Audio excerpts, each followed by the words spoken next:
What's going on, guys? Welcome back to the show. It's the 16th episode, and for all of you who are new, and for all of you who are just tuning in, this is my podcast, and it doesn't look like a podcast. It looks just like a random guy just sitting on a seat talking to a camera, which is exactly what it is. But I am in the midst of transitioning from college to my first corporate job ever, and this is going to be a really long 4 weeks, and it's been a busy 4 or 5 days, but the setup is going to get 10 times better as time goes on. I'm going to get a new chair. I'm going to start putting some stuff in the background. My microphone is going to be here anytime soon, my new microphone. So, bear with me. That's number one. And number two, stay tuned, subscribe, comment, like, share. Today we're going to be talking about two things. The first thing is Pewdiepie breaking his butt. And the second thing is Joe Rogan with Fletcher. And the third thing we're going to talk about is bullying.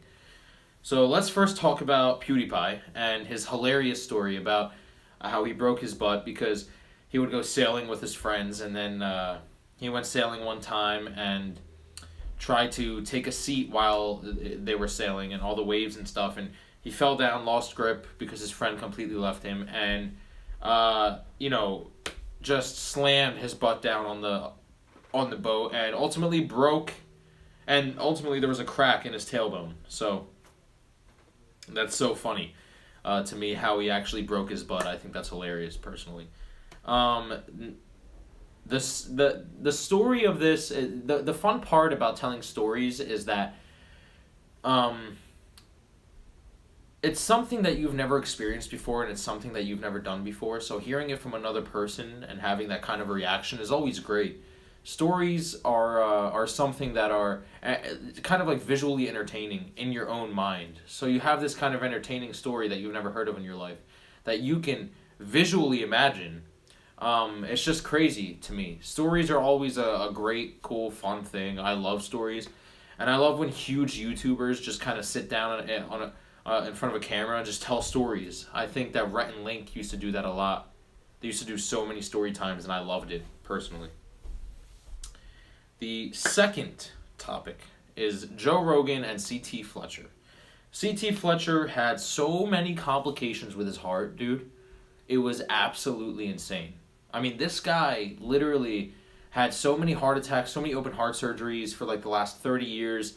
He was world record power lifter, bicep curler, huge following, millions of followers on YouTube, gained absolute fame. I love the gym, I love lifting, I love exercise. So, he was a really motivational guy for me at that period of time in my life when I was really, really going hard in the gym, because he gave inspiration to people. He really motivated them, and I think that that's great. Motivating people is always a nice thing to do. And he is a genuinely nice guy. He talked on Joe Rogan's podcast about how he got his his heart transplant. And the heart transplant was a woman, and the heart grew to his own size. And that story was just so outstanding to me.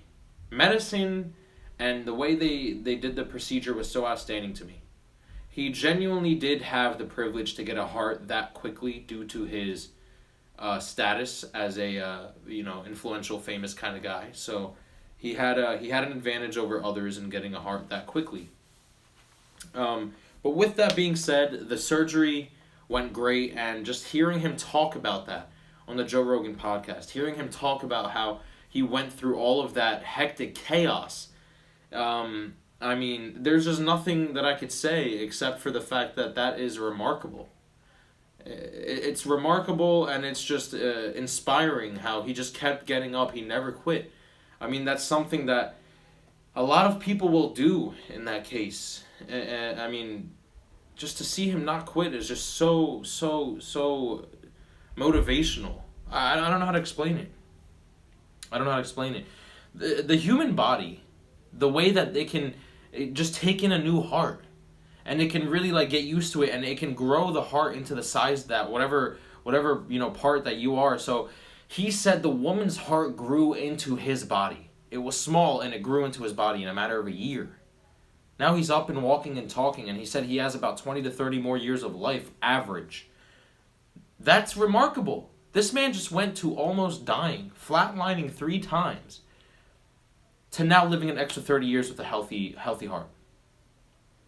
So, I mean, props to medicine, props to doctors, to the medical field, and I hope we advance more and more in the future with this kind of technology and this kind of innovation. I mean, doctors do not get credit. They do not get credit, and I stand by that. Doctors have to get way more credit than they have, because they do not get that much credit, and they don't get that much money. They should get more money. And last but not least, the last topic that I'm talking about today is bullying, which is a huge topic on my mind. Bullying is something that I've had to deal with my whole life. And I think that people can benefit from it. It can make you stronger. And it can show you who's weak and who's strong. It can test your ability at an early age. If you overcome bullying at an early age, you can pretty much overcome anything. And I mean that. If you overcome bullying at an early age, you can overcome anything. Bullying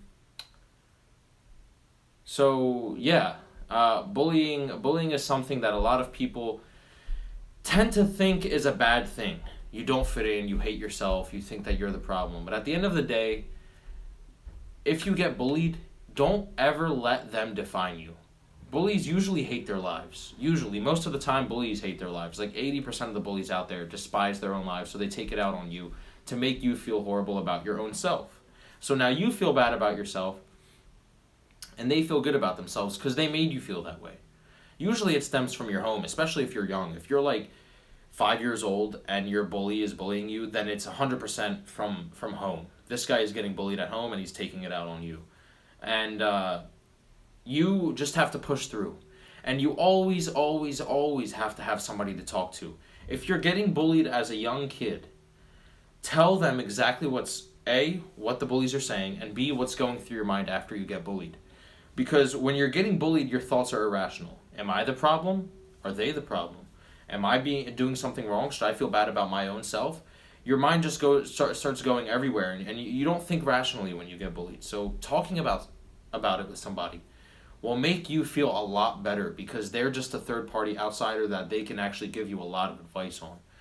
Anybody that gets bullied, I highly suggest you see somebody and you get their opinion, and maybe see more than one person's opinion.